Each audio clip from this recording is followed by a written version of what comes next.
മദ്രസയിലെ 8ാം ക്ലാസ്സുകാരിക്കന്ന് അതുണ്ടായി. ആദ്യമായിട്ട് പാവാട നനഞ്ഞു, അതും ചോരക്കറ. പേടിയേക്കാളേറെ മടി പിടിച്ചു, കാണാതിരിക്കാൻ മറച്ചു പിടിച്ചു. പെൺകുട്ടികൾക്ക് അങ്ങനെയൊക്കെ വരുമെന്ന് എത്രയോ ക്ലാസ്സിൽ പഠിച്ചതാണ്.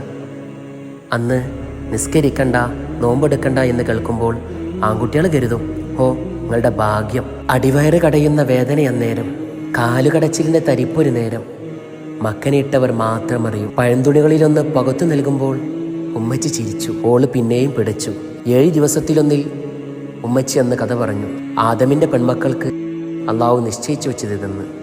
തിരുനബി ഓതിയതും ഹൃദമതി ബീവി ആയിഷ മുടി ചീകി കൊടുത്തത്രേ.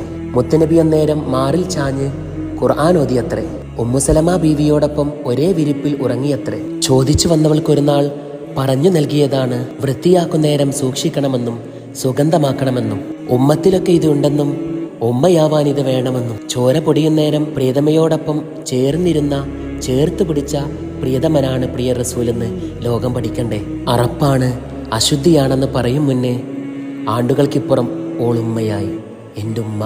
പെങ്ങളൊരു നാൾ പെണ്ണായെന്ന് മുത്തുനബിയുടെ കഥ അടുക്കളയിൽ വെച്ചവർ അടക്കം പറഞ്ഞു. ഞാൻ അടച്ചു വെച്ച പുസ്തകത്തിൽ മുറ്റത്തെ തീണ്ടാരിപ്പുരയിലെ പെണ്ണിൻ്റെ മുഖം മനസ്സിൽ തെളിഞ്ഞപ്പോൾ ഉമ്മച്ചി പറഞ്ഞ ചരിതമോർത്തു. ഹൈറല്ലേ, ഹൈറാണ് ട്ടോ.